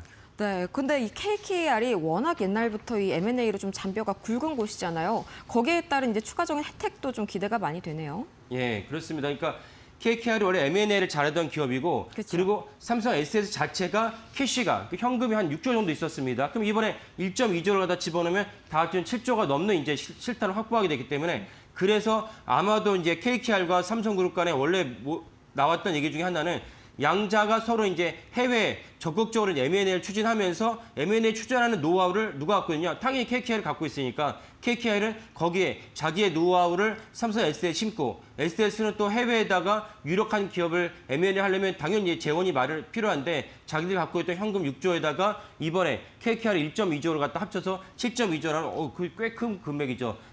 7.2조를 갖다 실탄을 갖고 이제 투자할 수 있다. 현재 이제 LG전자의 전체 시총이 10조 정도거든요. 그러니까 7.2조가 얼마나 큰 금액인지 알 수가 있는데 그러면 어디다 투자할 것이냐라고 본다면 아마도 당연히 AI 관련된 기업에 투자를 해서 SDS가 전면에 나서고 거기에 물밑에서 이제 어떤 기업에 어떤 종목이 좋을지 어떤 회사가 비상장사라 할지라도 어떤 회사가 좋을지를 갖다가 전략적으로 이제 컨설팅과 자문을 해주는 것을 KKR이 하지 않을까라고 이제 생각을 합니다. 네, 역시나 강력한 이 현금 동원력 덕분에 이 추가 투자에 대한 기대감도 더 커지고 있는 것 같습니다. 그런데 아무래도 이 삼성 SDS도요, SI 기업이잖아요. 최근에 이제 소프트웨어 기업들 중에서도 미토스 충격을 받은 기업들의 얘기를 안 해볼 수가 없을 것 같은데 여기에 대해서 이 SDS는 좀 안전한 편인가요? 예, 맞습니다. 그러니까 제가 아까 말씀 AI도 사실 그런 측면으로 볼 수가 있는데 엔트로픽에서 만든 미토스, 엔트로픽이 만든 여러 서비스가 있는데 최근에 미토스라고 해서 많은 분들이 아시겠지만은 이 보안에 있어서 웹페이지에 어디가 문제가 있고 해당 회사의 전산망을 다 들여다봤더니 어디가 문제가 있다는 것을 정확하게 다 찝어내면서 그래서 지금 뭐 월가에서는 그 전체 베센트 이제 재무부 장관이 주요 이제 금융기관들 모아놓고 미토스에 대한 대비를 하고 있습니다. 그리고 우리나라도 마찬가지고요. 이 정도로 사실 우리가 AI 충격을 받고 있는데 그래서 이런 AI 충격에 대한 변곡점을 우리가 지나고 있으니까 아까 말씀드린 대로 뭐 회사의 공식적 입장은 아니죠. 회사의 공식적 입장은 이번에 재원을 받아서 풀스택 소프트웨어 기업으로 성장하겠다는 것이 이제 그 삼성 SDS 공식 입장이지만 하지만 시장에서는 워낙 KKR이 이제는 M&A에 능숙한 곳이다 보니까 이 동일하게 SDS를 갖다 등에 업고 AI에 기업에 이제 투자를 하거나 인수합병을 하지 않을까. 그러면 인수합병에서 유력한 기업들이 몇 군데 있을 텐데 거기에 이제 물밑에 들어가서 지분을 갖다가 확보하지 않을까라고 전망을 합니다. 지금 현재는 위토스를 비롯해서 엄청난 이제 AI 충격이 다가오고 있는데 AI 충격이 다가오고 있다는 이 변곡점에서 여러분들이 투자를 잘하시면 변곡점에서 엄청난 수익을 거둘 수 있고 바꿔 얘기하면 잘못 말하면 엄청난 손실을 거둘 수 있습니다. 이 점도 같이 주목해서 보시면 좋을 것 같습니다. 네, 이렇게 KKR과 손잡은 삼성 SDS, 이게 단순한 그냥 자금 수요를 넘어서요. 앞으로 인수합병 전략까지 좀 함께 가는 구조라는 점이 상당히 좀 눈에 많이 띄네요. 이 자금과 전략 파트너를 좀 동시에 확보를 한 상황인데 앞으로의 주가 전망은 좀 어떻게 보시나요? 예. 이렇게 이제 그 대규모로 재원이 들어오면 당연히 주가가 올라갈 수밖에 없습니다. 그래서 화면에 보시는 대로 이제 어저께 같은 경우도 거의 7% 정도 주가가 올랐고 SDS는 아까 말씀드린 대로 삼성그룹 자체에 이제 SI를 갖다 총괄하면서 이정 회장의 지분이 8% 넘다 보니까 회사 전폭적으로 지원해 줄 수밖에 없습니다. 그래서 그런 맥락에서 SDS는 처음 SI에서 시작했지만 지금 어떤 식으로 확대를 했냐? 물류기업을 확대했습니다. 야, 물류라면 뭐 해운이나 항공사인데 SDS가 소프트웨어 기업인데 무슨 물류를 할 수 있냐라고 의문 다질 수 있는데 어떤 물류냐면 전 세계 물동량 갖다가 빅데이터 관점에서 다 파악을 한 다음에 물동량에서 A라는 곳에서 C라는 곳에 갈 때 중간에 어떤 지점을 골라서 가는 게 가장 적합한 곳인가라는 것을 빅데이터 관점에서 제공하는 것이 SDS의 또 다른 이제 캐시카우입니다. 이렇게 SDS가 탈바꿈을 하고 있는데 탈바꿈을 하는 이유는 아까 말씀드린 대로 이재용 회장의 지분이 8% 넘기 때문에 이재용 회장의 가치를 높여준 것이 전그룹 차원에서 그 머리를 갖다 맞대서 내놓은 결과물이다. 이렇게 보시면 되겠습니다. 네, 앞으로의 이 실적 개선 속도가 바로 이 삼성 SDS 주가의 핵심 관전 포인트가 될 것 같습니다. 이 삼성 SDS, 이 KKR과 손을 잡고 다시 한번 이 해외 사업 진출, 더 나아가서 AI 인프라 투자 확대로까지 이 확장을 넓혀갈 수 있을지 주목되는 그런 기사였네요.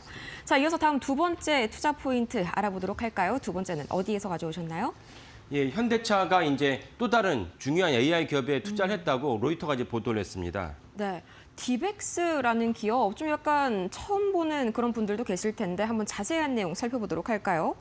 우선 뭐 디벡스라고 하면요, 얼마 전에 저는 뉴스 기사에서 좀 한번 본 적이 있는 것 같은데요. 여기에서 이렇게 약간 좀 발표를 하면서 엔비디아 칩보다 전력 효율이 뭐 20배 높은 칩을 새롭게 공개했다, 이런 뉴스가 나왔더라고요. 뭐 자세하게 추가적인 기업 정보 좀 설명을 해주시죠. 예. 엔비디아랑 유사한 어떤 업종에 이제 겹침이 있는데 하지만 우리가 보통 생각하는 엔비디아의 대표적인 이제 GPU는 데이터 센터에 들어가는 GPU인데 그런 데이터 센터형 GPU는 아니고 엔비디아가 또 다른 먹거리로 밀어붙이는 게 이제 피지컬 AI, 쉽게 말하면 이제 휴머노이드, 아틀라스 이런 것들에 대해서 그 AI에 대해서 그걸 피지컬 AI라고 하는데 그 엔비디아 거기에 또 다른 중요한 먹거리를 삼고 있습니다. 중요한 먹거리를 삼고 있는데 거기에 당연히 엔비디아 먹거리를 삼고 있다는 거는 엔비디아의 칩이 들어갑니다. 그런 관점에서 오늘 소개시켜드린 디벡스가 그런 피지컬 AI의 NPU라고 하는데 그런 AI 칩에 그 세계적인 강조로 발돋움했습니다. 이미 발돋움을 했고 거기에 이제 현대차가 이제 협업을 해서 이제 새롭게 이제 그 새로운 제품과 현대차의 어떤 또 다른 강점이었던 아틀라스의 강점을 보다 더 확대하려는 그런 구상이다라고 볼 수가 있겠습니다. 그러면 이 디벡스와의 협업으로 뭔가 노리는 목적이 있을 거 아닌가요? 어떤 걸 특히 노리고 있을까요? 예, 그 결국 아틀라스라고 말하는 휴머노이드는 공장이 딱 배치를 하면은 인건비를 대폭 낮추는 동시에 원가를 낮출 수 있습니다. 그래서 저희가 최근에 보도해드린 대로 현대차 입장에서는 전기차를 포기하지 않는다. 전기차가 캐짐 때문에 사실 매출이 안 오르고 있는데 왜 전기차 포기하고 심지어 더 강화하고 있느냐라는 관점을 설명드린 적이 있었는데 그 캐짐의 가장 강력한 단점이 보조금이 없어져 생긴 가성비의 문제라면은 현대차 입장에서는 중국 전기차만큼 우리가 싸게 공급을 하면은 문제가 없는 게 아니냐라는 맥락으로는 이해가 됩니다. 그런 맥락에서 그 가격 단가를 생산 단가를 낮출 수 있는 원동력이 무엇이냐? 지금 화면에 보시는 아틀라스 로봇을 배치하면은 야근 수당을 안 줘도 되고 대유 수당을 안 줘도 되고 이런 관점에서는 아주 획기적인 어떤 생산 단가를 낮출 수 있는 그런 무기를 갖고 있다고 볼 수 있습니다. 이런 맥락에서 오늘 소개해드린 디벡스가 강점이 있는데 아틀라스를 갖다가 디벡스의 칩과 연동해 버리면은 외부의 어떤 교신 없이도 아틀라스의 또 다른 강점이자 그 DBX의 강점을 다 결합했을 때 DBX의 강점은 외부의 연동 없이도 스스로가 알아서 AI로 갖다 판단해서 일을 할 수 있다는 것입니다. 이거 새롭지 않다고 볼 수 있는 분들 계실 것입니다. 외부의 연동 없이 스스로 갖고 있는 장치 안에서 AI 기능하는 거, 온디바이스라죠. 온디바이스 AI를 갖다가 이제는 노트북이나 데스크탑이 아닌 아틀라스처럼 외부의 생산 현장에서 일을 하고 있는 이런 어떤 피지컬 AI에다가 결합을 해버리면은 그때 DBX의 최대 강점 중에 하나가 무엇이냐? 전력을 갖다 적게 소모합니다. 그래서 전력 효율, 그래서 우리가 보통 가성비라고 말한 거 말고 전선비라고 얘기합니다. 전력을 얼마만큼 적게 쓰면서 일을 하느냐. 전선비라고 하는데 전선비가 되게 중요하죠. 왜냐하면 전력에 대해서 AI가 너무 많이 먹으니까 전선비라는 관점에서는 전력 효율이 20배고 가격은 갖다가 10분의 1에 불과하다 하니까 그래서 이제 그 DBX의 김동원 대표 같은 경우는 우리가 피지컬 AI의 엔비디아가 되겠다. 아주 야심찬 포부를 밝혔습니다. 이 포부가 또 단양 허언이라고 볼 수 없는 이유가 뭐냐. 현대차에도 공급을 하고 포스코에도 공급을 하고 중국의 바이두에도 공급합니다. 바이두 공급하는 거 되게 중요하죠. 왜냐하면 중국을 대표하는 AI 데이터 센터 기업인데 여기다도 이제 DBX의 제품이 들어왔기 때문에 김동원 대표의 그 야심찬 구상이 그냥 말 그대로 허언은 아니다라고 볼 수가 있겠습니다. 네, 그렇죠. 실제로 이제 휴머노이드 아틀라스로 참 전방위적으로 이 경쟁력을 확보한 현대차인 것 같습니다. 근데 여기서 또 한 가지 의문점이 드는 건 이게 완전 자율주행차 포티투 닷은 좀 완전히 좀 실패하는 모습들이 나왔잖아요. 어디에서 이런 패착 원인이 있었을까요? 차이가 나온 이유가 궁금하네요. 예. 형식적 이유는 그 포티투 탓의 이제 대표도 송천 대표가 작년 12월에 이제 그 사표를 내면서 사내 게시판에 했던 말이 도대체 이 완성차 기업의 현대차의 그 노후하고 관료직의 행태 때문에 내가 더 이상 일을 못하겠다라고 해서 사표를 던지고 나왔습니다. 형식적으로 그렇고 뭐 실질적으로 뭐 또 다른 맥락으로 이해 있어야 될 것 같습니다. 근데 어쨌건 지금 이 포티투사를 우리가 이제 거론한 이유는 무엇이냐?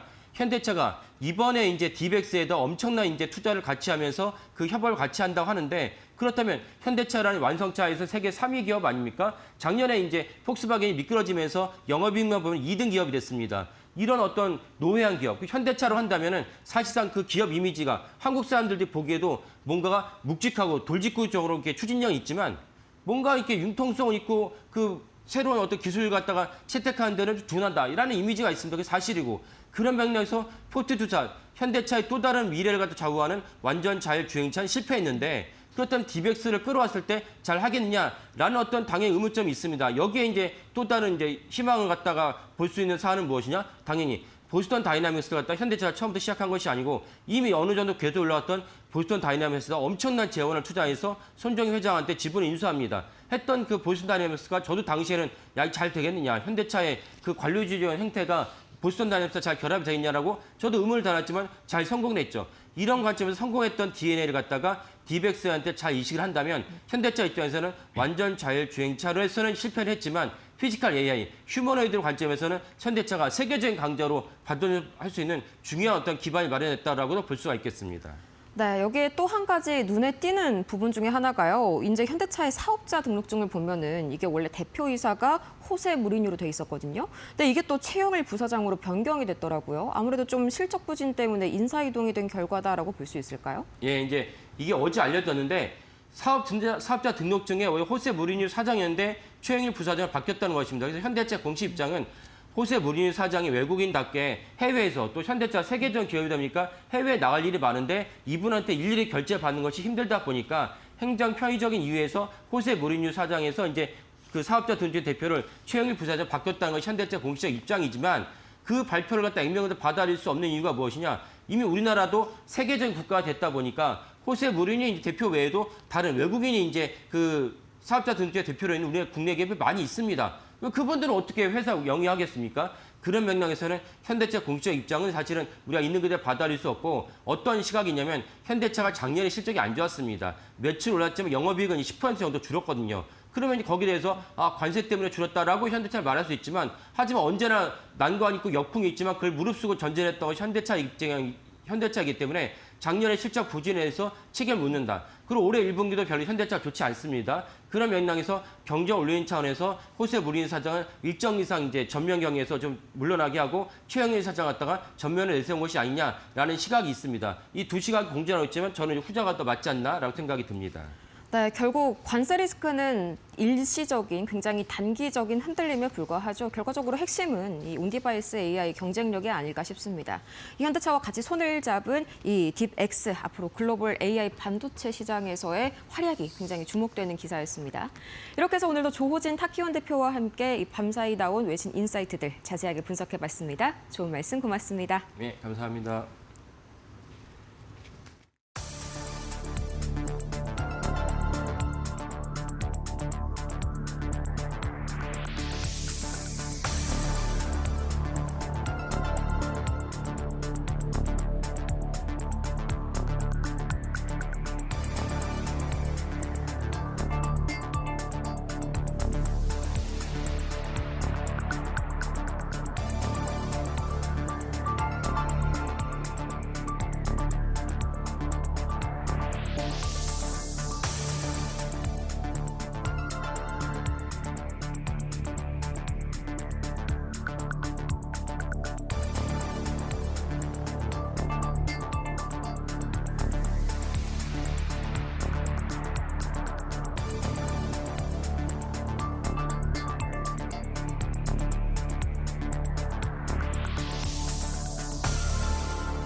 네, 여러분 편히 잘 쉬셨습니까? 4월 17일 금요일입니다.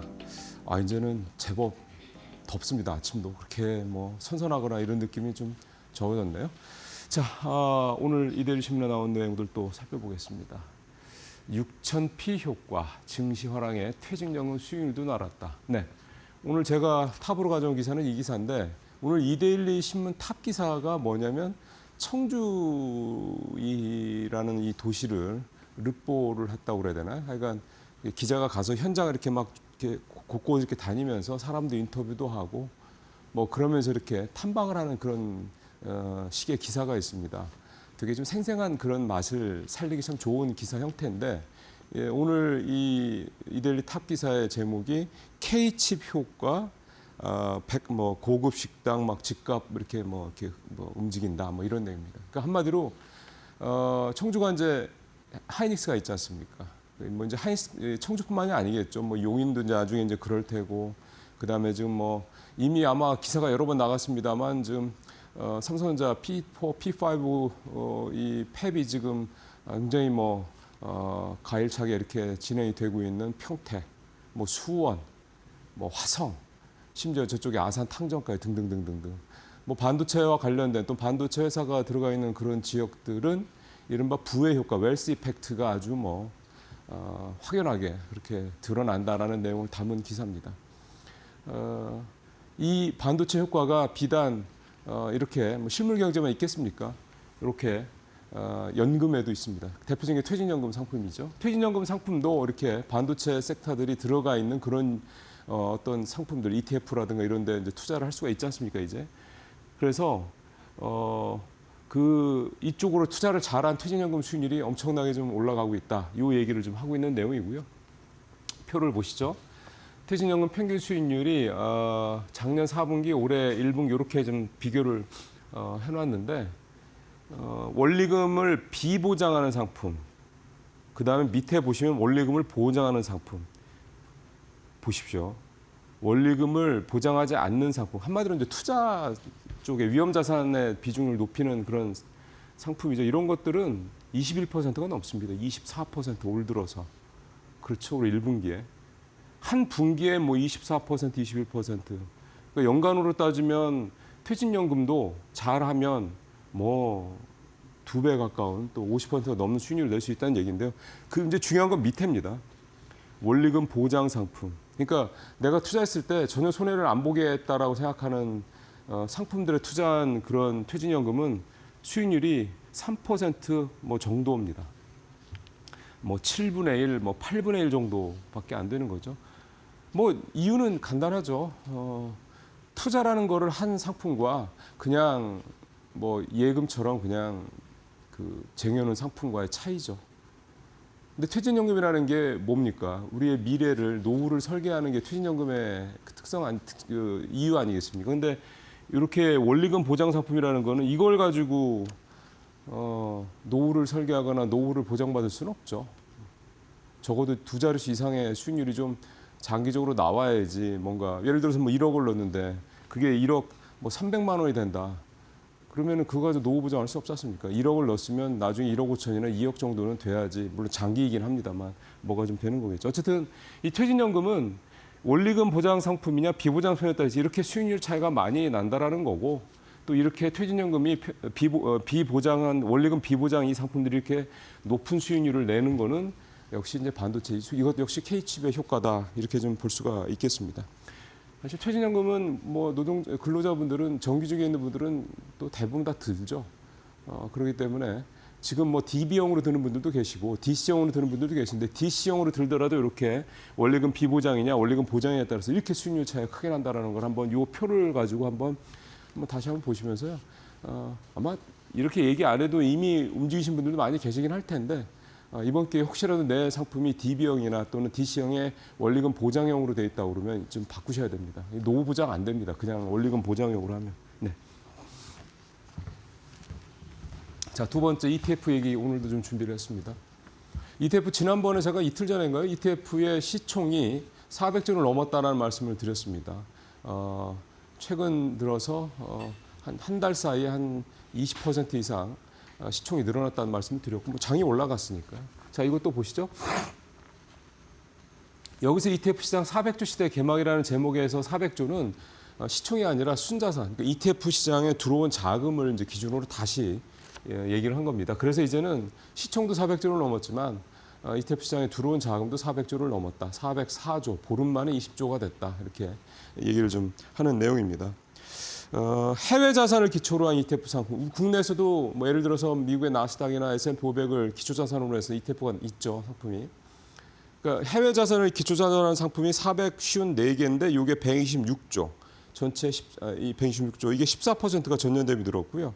국내 자산을 기초로 하는 ETF가 599개, 순자산 총액 264조, 이건 전년비 46%. 그러니까 확연하게 지난 전년 대비해서 국내 주식시장, 국내 시장의 어떤 상품을 기초자산으로 하는 ETF가 훨씬 더 크게 늘었다. 이렇게 좀 볼 수가 있는 거고, 그건 당연하다고 봐야 될 것 같습니다. 그만큼 우리 시장이 작년부터 좋았으니까요. 중요한 거는 이제 오늘 이들의 기사의 핵심은 이겁니다. 지수 베팅 쏠림, 대형사 편중. 두 가지 이제 문제를 지적을 하는 건데요. 일단 지수 베팅은 상품들이 대부분 뭐 코스피 200이나 코스닥 150을 중심으로 한 이를테면 지수형 이런 ETF 상품이 좀 많다라는 거. 근데 이게 많은 이유는 갖다 베끼기가 뭐 엄청나게 진행이 되고 있기 때문입니다. 이게 사실은 뭐 운용사들만 그렇습니까? 증권사도 그렇고요. 옛날에 은행들도 그렇고 보면 다 똑같습니다. 어떤 회사가 정말 기발한 아이디어로 상품을 내지 않습니까? 금방 카피해서 따라옵니다. 물론 시장이 커지는 효과도 있긴 한데 글쎄요, 하여간 그걸 자본시장에서 그거를 막을 수도 없는 노릇이고요. 어쨌든 그렇습니다. 그래서 한쪽으로 쏠리는 현상이 나타날 수밖에 없다는 겁니다. 그러니까 지수가 이 지수형 인덱스 상품, 예를 들어서 코덱스 200 이쪽 상품으로 자금이 많이 쏠리게 되면 아무래도 그쪽으로 돈이 많이 들어가니까 지수 중심으로, 대형주 중심으로 주로 가는 거고 중소형주들은 소외받을 수밖에 없다 이런 얘기가 좀 되는 거죠. 아예 편입이 안 돼 있으니까. 그런 얘기가 좀 되는 거고, 두 번째 대형사 편중 얘기는 사실 이게 편중은 더 심하죠.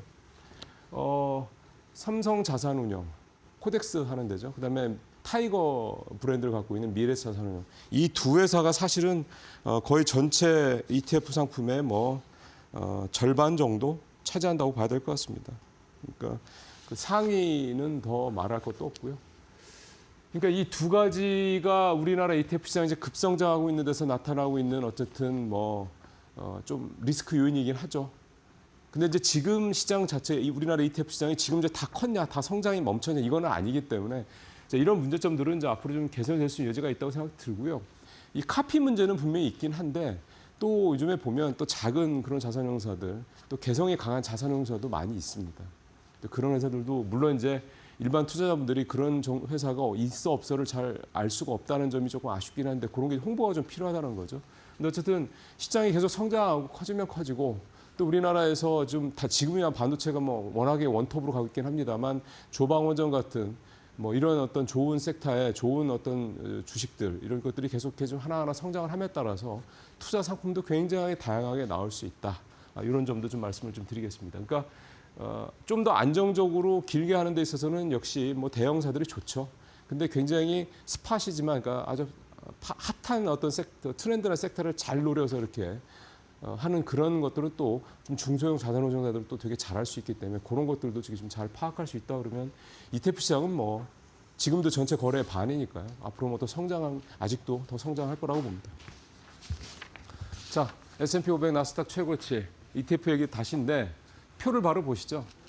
미국 시장이 지금 나스닥이 12일째 이렇게 하고 또 S&P 500 나스닥이 또 역대 최고치 경신하고 그러다 보니까 미국 시장이 좋잖아요. 그러니까 또 우리 서학개미분들도 좀 늘고 있습니다. 그래서 요즘에 개인들 ETF 순매수 상위 종목을 보니까 200, 코스닥스 200 선물 인버스 이게 역시 많군요. 인버스가 역시 많고 장이 좀 쉬어갈 거라고 보는 거죠. 그다음에 보면 이제 붉은색으로 표시되어 있는 미국의 배당, 우주테크, S&P 500, AI 광통신, 나스닥 100, S&P 쫙 뭐 대부분 잘 알려진 그런 지수 또는 주요 섹터들을 추종하는 종목들이 좀 쫙 있죠. 그리고 지금 다시 이제 서학개미들 그러니까 미국에 투자하는 분들이 최근에 RI 계좌, 리아 계좌 때문에 국내에 좀 들어오는 분들도 계십니다만 다시 나가는 분들도 좀 계시고 또 기존에 있던 분들이 또 이렇게 늘리는 분들도 계시고 이런 내용이 좀 되겠습니다. 뭐 불가피하죠. 네.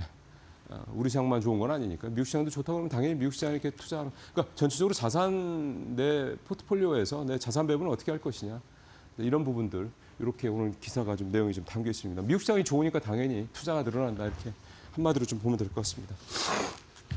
자 마지막 얘기는 한국판 코첼라 만든다. 하이브, YG, SM, JYP 합작 법인을 추진한다. 예. 코첼라는 미국의 캘리포니아에 코첼라 밸리라는 데가 있습니다. 사막에 있다고 그러더군요.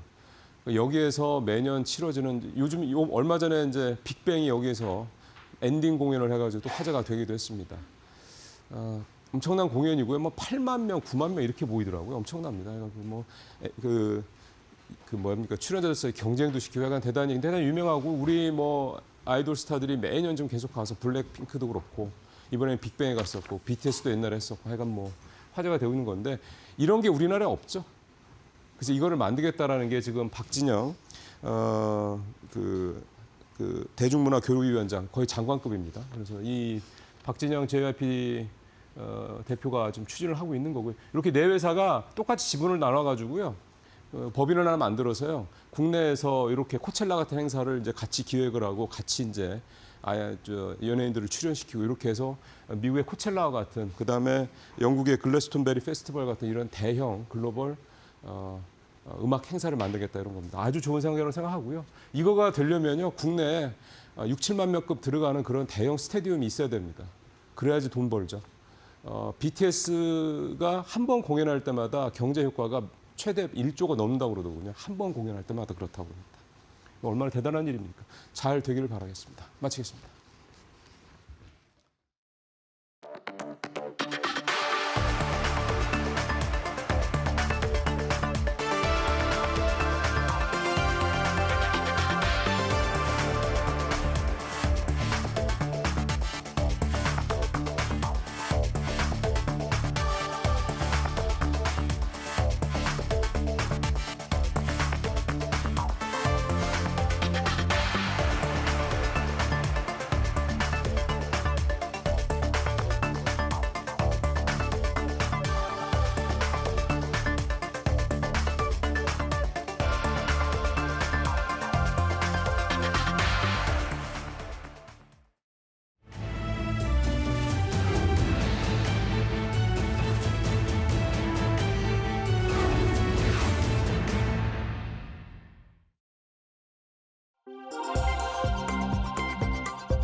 연일 사상 최고치를 돌파하고 있는 뉴욕 증시입니다. 과연 어디에서 그 상승의 힘이 현재 나타나고 있는 건지, 또 앞으로 우리가 바라봐야 할 방향은 어느 곳인지 오늘 이영훈 IM증권 서울금융센터 이사 모시고 이야기 나눠볼게요. 어서 오세요. 네, 안녕하십니까.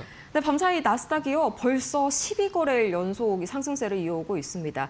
2009년 이후로 이렇게 장기간 상승한 건 또 처음이잖아요. 근데 여기서 뭔가 실적이 뚜렷하게 나온 것도 아니고 그렇다고 뭐 이란 전쟁이 완벽하게 끝난 것도 아닌데 이렇게 스멀스멀 계속 올리고 있는 게 대체 이유가 뭔지 좀 궁금하네요. 네, 과거 데이터를 보면요, 8일 연속, 8일 이상 이렇게 지속적으로 상승하는 경우가 펀더멘탈에 의해 가지고 지수가 반응을 하는 경우보다는 네. 어떤 단기 충격 이후에 단기 충격이 회복이 되는 과정에서 연속 상승하는 경우들이 통상적으로 많았고요. 네. 이번 역시도 중동 전쟁이 이제 종전으로 가고 있다라는 그 기대감 때문에 거기와 맞물려 가지고 일단은 많이 빠졌던 것에 대해서 지금 회복을 하고 있는 그런 회귀구간으로 봐야지, 이제 지금부터 이제 여기서 추가적으로 업사이드가 크게 나올 것이냐 아니면 옆으로 늘어질 것이냐 하는 부분들은 네. 향후 유가의 안정 문제라든지 또 전쟁의 실질 종료 가능성 여부, 그러니까 실질 종전 여부라든지 이런 이제 외형적인 부분들이 시장에서 기대하는 것처럼 될 것인지에 대한 것들, 그리고 그게 실제 그 원가에 어떻게 반영이 될 것인지에 대한 이제 점검 과정이 좀 필요할 것 같습니다. 그래서 네. 지수가 올라도 연속으로 오르긴 했는데 화끈하게 올라가는 게 아니라 그렇죠. 조금씩 계속 올라오잖아요. 이거는 계속 시장이 간을 봐가면서 회복되는 것 같은데 라는 느낌으로 올라오는 건데, 과거에 항상 보시면은 그게 돌발 변수가 생길 때마다 그것이 이제 해소되는 과정에서 그런 식으로 네. 올라왔었습니다. 그러면은 이게 뭔가 실체가 있는 상승이라기보다는 뭐 이제 쇼스퀴즈가 끌어올린 강세장이다 이렇게 봐도 좀 무방하겠네요. 상당 부분은 거기에 영향을 받을 수도 있는 거죠. 네, 그 점은 좀 아쉬운 것 같습니다. 언제든지 좀 조정이 와도 이상할 게 없는 그런 상황이니까요. 조정이 와도 이상할 게 없는 게 아니라 이제 네. 조정에 대한 빌미를 제공했던 것들이 해소가 되는 과정이기 때문에 네. 해소가 됐는데, 그럼 여기서 다시 이전으로 회귀가 돼가지고 추세 상승이 가능하냐, 네. 아니면은 여기서 다시 늘어질 것이냐 또는 빠질 것이냐에 대한 부분들은 앞으로 유가가 실제로 안정이 될 건지, 그리고 예상하는 것처럼 실제 종전이 될 건지, 그리고 그걸로 인해 가지고 기업들이 경영을 하는 데 있어서 원가 부담이나 이런 것들이 어떻게 반영이 될 건지, 이런 것들을 점검하는 시간들이 아마 이어지지 않을까 싶습니다. 한마디로 이제 현재 회복 구간에서 더 상승을 하냐, 여기서 좀 약간 횡보를 하냐, 그 문제인 것 같습니다. 이제 밤사이에 TSMC 관련 이슈들도 굉장히 좀 시장에서 핫했었죠. TSMC 뭐 역시나 역대급 실적을 발표를 했는데 주가는 정규장에서 3% 빠졌더라고요. 뭔가 뭐 KPX 관련 문제가 있었나요? 아니요, 전체적으로 모든 건 다 좋았는데 네. 여기서도 이제 고민 지점은 단기에 많이 올랐다라는 거 하고요. 또 한 가지는 이제 살짝 고민하고 있는 건 아까 말씀드렸지만 원가에 대한 부담 가능성. 근데 사실 이건 이제 만들어내는 이슈인 것 같고, 네. 결국은 많이 올랐기 때문에 조정을 받는 거다, 이렇게 보시면 될 것 같습니다. 네. 그러면은 뭐 이제 삼성전자랑 SK하이닉스 주가의 밤사이에 이 TSMC에 대한 해석이 뭔가 부정적으로 작용이 되지는 않을까요? TSMC와 관련해 가지고 이제 네. 삼성전자는 파운드리의 벽이 여전히 TSMC가 가지고 있는 그 해자를 극복하기는 만만치 않겠구나. 이제 그런 정도의 느낌은 있는 거고. 네. 그 다음에 어차피 TSMC 쪽으로 뭐 어떤 캐펙스라든지 어떤 집중이 강해지게 되면 결국 가가지고 우리도 돈을 많이 벌지만 네. 궁극적으로 부가가치를 크게 창출하는 쪽은 TSMC일 가능성이 높기 때문에 우리도 빨리 이런 부분들에 대해서 경쟁력을 갖춰야 되지 않을까라는 정도의 고민인 거지, 사실은 TSMC가 좋으면 우리도 좋습니다. 네. 그러면은 이제 이 TSMC 관련 이슈 중에서 반드시 또 체크를 해봐야 되는 게 바로 이 KPX라는 그런 요소인데, KPX 관련해서는 쓸 수 있는 최대한의 돈을 이제 좀 집행을 했다고 하더라고요. 이거는 뭐 우려할 게 아니라 기대를 해야 되는 부분일까요? 그 부분도 아마 컨콜에서 얘기가 됐던 것 같은데, 네. 자본적인 지출의 부담은 거의 없는 걸로 얘기가 되고 있거든요. 그리고 실제 이제 수요에 의해서 지출이 되는 거고, 그것도 상대방의 어떤 요청에 의해 가지고 일정 부분 개런티가 돼 있는, 그러니까 계약이 돼 있는 상태에서 들어가는 거기 때문에 큰 부담을 느낄 필요는 없는데, 네. 문제는 아까도 말씀드렸지만 우리가 이제 고나노 쪽, 그러니까 3나노, 4나노, 2나노 쪽에서 TSMC의 장벽이 생각 이상으로 굉장히 견조하다라는 걸 어. 다시 한번 확인했다. 그 정도 말씀드릴 수 있습니다. 네, 확실히 이 3나노 쪽에서도 수요도 엄청나게 좀 증가를 하고 있더라고요. 이게 또 밤사이에 AMD나 인텔 쪽 주가에도 좀 긍정적인 영향을 미친 모습이었습니다. 그럼 이제 삼성전자랑 SK하이닉스 인제요 가격대를 보면은 잘 될 거라는 걸 알고는 있어도 들어가기가 상당히 좀 부담스러운 구간이란 말이죠. 뭐 아직까지도 저렴하다고 볼 수 있을까요? 개인적으로 봤을 때는 계속 여기서 말씀드리는데 아무리 고민을 해도 아직은 팔아야 될 이유를 찾지 못하고 있습니다. 그러니까 이게 증액 가능성은 여전하고요. 네. 그다음에 27년 실적도 좋아질 가능성이 굉장히 높은 상황이고 거길 넘어서 가지고 이제 연속적으로 이익이 지속될 가능성에 대한 이야기들이 나오고 있는 상황인데 다만 한 가지 이제 우리가 지켜봐야 될 부분들은 반도체 칩 가격이 지나치게 높게 되면은 그 높은 걸로 인해 가지고 소비재 쪽이라든지 아니면 이제 기업들이 이제 투자의 어떤 정점에 어떤 고민을 하게 되는 시점이 있을 거예요. 네. 그래서 그 부분이 언제일 것인가에 대한 고민은 필요한데 적어도 상반기는 아닌 것 같고 아마도 이제 실적에 대한 지속성에 대한 연속성에 대한 고민은 제가 보기에는 2분기 실적 발표 나고 난 다음에 27년, 28년 실적에 대한 가이던스가 나오면서 빅테크들의 캐펙스 투자 어떤 규모 이런 것들의 변동성 여부를 좀 체크해 보면 네. 그러면은 거기에 대한 방향성도 좀 나오지 않을까 싶습니다. 네, 역시나 이제 28년 그리고 27년까지의 전망치를 추가적으로 확인해보는 부분이 필요할 것 같습니다. 또 현대차가 굉장히 또 강한 상승세를 보였었죠. 그 배경엔 어떤 게 있을까요? 그 현대차를 보는 시각에 대해서도 말씀을 몇 번 드렸는데요. 첫 번째는 여전히 레거시 자동차로 보는 시각이 있습니다. 그다음에 두 번째는 미래 산업에 집중적으로 투자를 해왔고 네. 그 성과가 구체화되기 시작하니까 이제 피지컬 AI라고 하는 쪽에 포커싱을 해서 바라보는 시각이 있습니다. 그래서 올해 들어와서 초창기 때는 피지컬 AI 쪽에 기대감 이상의 어떤 준비 상태라든지 일정 제시 등을 통해 가지고 가시성을 놓고 주가가 급등을 했다면 전쟁이 나니까 전쟁이 나면은 미래를 준비하는 게 아니라 현재를 봐야죠. 그렇죠. 네. 다 필요 없어. 이거 차 안 팔릴 거 아니야라는 거죠. 그러니까 레거시 자동차로 보던 쪽에서는 당연히 팔 거고 그다음 미래 가치를 보던 쪽에서는 안 사게 되니까 주가가 급락을 해버린 거고요. 어저께 급등하고 했었던 것들은 이제 중동전이 종전을 치닫기 시작하면 네. 그동안 레거시 자동차 안 팔릴 것만 고민했었는데 종전이 시작이 되면은 다시 AI 투자의 지속 가능성에 대해서 고민을 하게 될 거고 그래서 반도체 쪽이 먼저 상승을 강하게 줬잖아요. 그렇죠. 그럼 반도체 투자 강하게 되면은 AI 인프라 확산에 있어가지고 가장 베이스가 되는 거는 디바이스 쪽에 가장 메인이 되는 건 결국 자율주행하고 휴머노이드인데 이쪽도 좋아지는 건 당연한 거 아니야라는 기대감으로 올라오는 거라고 보시는 거고 또 한 가지는 3월달 주구장창 팔았던 반도체들 위시해가지고 현대차 쪽 같은 경우는 네. 기업의 펀더멘탈 이슈로 팔았다기보다는 이머징 마켓을 판 겁니다.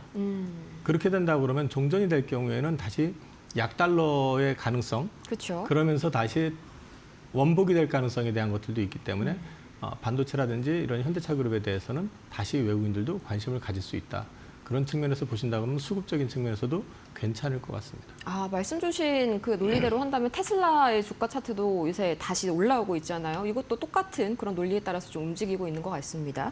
또 이제 현대위아가 로템의 방산 사업을 매각했잖아요. 또 갑자기 이런 메시지가 나온 배경이 궁금하신 분들 많으실 것 같아요. 보통 이제 방산 쪽에서 차체는 로템이 만드는데 화포는 위아가 만들었었거든요. 네. 근데 지금 굳이 그렇게 할 필요가 있겠느냐 하는 점이 하나가 있고요. 이제 방산 사업의 경쟁력을 강화하기 위해서 집중하는 전략이 있고 위아는 자금 확보를 해가지고 그걸로 미래 산업, 미래 모빌리티라든지 이런 쪽으로 좀 집중하는 전략을 가져가는 것 같습니다. 그래서 이거는 뭐 그룹 내 사업 재편의 측면에서 고려된 거라고 저는 보고 있고 네. 그거는 양사의 괜찮은 그림이 되지 않을까 싶습니다. 약간 수직 계열화를 노리고 있다는 그런 말씀이실까요? 전문화시키는 거죠.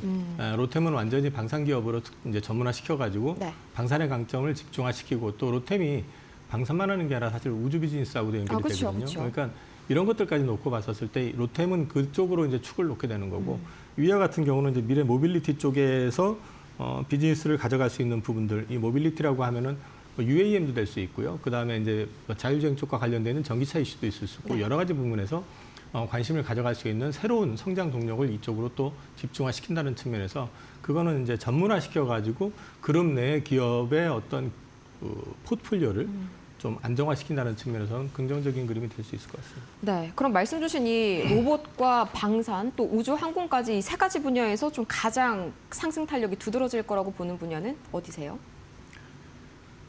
지금 현재 현대차 그룹 말씀하시는 건가요? 네. 그룹 차원에서는 지금 가시성이 가장 높은 건 제가 볼 때는 여전히 휴머노이드고요. 그다음에 이제 자율주행 관련된 부분들이 레벨 2 플러스가 27년 양산 얘기가 나오는 것 같고요. 아마 올해 이제 시험 차량 나오는 것 같기 때문에 그거 역시도 상대적으로 보면은 테슬라 다음으로는 좀 속도가 좀 나는 그림이 아니겠느냐. 그러면은 거기에 대한 가치 정도는 인정을 받지 않을까 싶고 방사는 굳이 설명드릴 필요 없죠 지금. 그쵸. 네, 그런 위치를 잡고 있기 때문에 궁극적으로 봤을 때 현대차 그룹이 가져가는 주사업 포트폴리오의 하나로서 각각의 역할을 다 할 수 있는 그룹의 어떤 재편이라고 보시면 될 것 같습니다. 네, 그럼 이제 시선을 한번 원전주 쪽으로도 옮겨볼까요? 두산엘러빌리티도 이제 영업이익이 40%나 좀 증가할 것이라는 전망이 계속해서 좀 눈에 띄더라고요. 거기에다가 밤사이에 원전 관련해가지고 긍정적인 재료도 한 가지가 나왔는데 이 백악관이 우주 원자력 국가 이니셔티브 지침을 좀 공개를 했다고 합니다. 이것 때문에 이제 또 오클로랑 뉴스케일 관련주들이 굉장히 또 강한 상승폭을 보였는데 이게 다시 한번 좀 원전주를 담을 기회가 될 수 있는 소식일까요? 재밌는 거는 지금 영업이익 40% 증가 말씀을 하시는데 아직까지 원전이나 이쪽으로 해가지고 대규모 수주는 없습니다. 그죠? 네. 그럼에도 불구하고 이익률이 크게 늘어난다는 거는 만약에 수주가 되고 매출이 나온다면 더 크게 늘어날 수 있다는 얘기 아니겠습니까? 그러니까 이 원전 산업은 1년, 2년의 사이클이 아니라 적어도 지금 미국 정부가 구상하고 있는 거는 2050년까지의 빅사이클입니다. 그러면은 이런 큰 성장을 앞두고 있는 산업이기 때문에 조금은 긴 시계열 속에서 보셔야 되는 게 맞고요. 그런 맥락에서 본다 그러면은 원전주 쪽 같은 경우는 여전히 관심을 가져가시는 게 맞고 달에다가 뭐 원전 관련된 부분들을 설치한다 어쩐다 얘기를 하는데 뭐 그걸로는 이슈가 될 수 있겠죠. 그래서 주가에도 도움이 될 것 같고. 근데 아직은 지금 미국이 원전 기술을 제대로만 구상할 수 있는, 네. 구현할 수 있는 인프라가 지금 안 갖춰져 있거든요. 그쪽이 열심히 그 길을 가겠다 그러면 우리는 또 거기에 맞춰가지고 개발하면 우리가 또 도움을 받을 수 있는 측면이 분명히 있을 것 같습니다. 네, 좋습니다. 이제 다음 주 또 증시 하이라이트를 보면요. 이제 테슬라와 SK하이닉스 실적 발표가 좀 기다리고 있죠. 테슬라의 경우에는 지금 굉장히 또 이제 미장 쪽 투자하시는 분들이 관심이 굉장히 많으실 텐데 뭐 실적 발표 불안합니다. 그동안 워낙 좀 이제 인도량 측면에서 실망을 많이 준 테슬라였잖아요. 뭐 이번 주 내내 테라팩 관련 호재를 터뜨리는 것도 그렇고요. 똑같이 약간 좀 불안하게 보실까요? 테슬라는 사실 실적을 보고 투자를 하는 건 아니거든요. 그렇죠. 테슬라가 나아가는 방향성 그리고 미래 산업에 대한 어떤 진행 과정 이런 것들을 보고 이제 접근을 하셔야 될 거고 올해도 전기차보다는 테슬라는 FSD라든지 아니면 휴머노이드 쪽에서의 구체적인 성과 이런 쪽에 좀 포커싱을 하시는 게 좋을 것 같고요. 그런 맥락에서 본다 그러면 테슬라가 실적 때문에 빠진다 하면은 그건 오히려 매수할 수 있는 기회가 될 수도 있을 것 같다. 그리고 이제 SK 하이닉스 같은 경우는 당연히 어닝 서프라이즈 나올 거 아닙니까? 네. 당연히 나올 거기 때문에 주가 많이 올라왔잖아요. 그러면 단기적으로 실적 발표하고 난 다음에 추가적으로 모멘텀이 뭐가 있을까 한번 생각해 보실 필요가 있습니다. 그래서 저 개인적으로는 완전 고점이라기보다는 단기적인 세론 가능성도 좀 있다. 네. 그건 좀 염두에 두실 필요가 있다는 거 말씀드리겠습니다. 그렇죠. 단기적인 새로운 가능성은 계속해서 좀 생각을 해두셔야 하는 부분인 것 같습니다.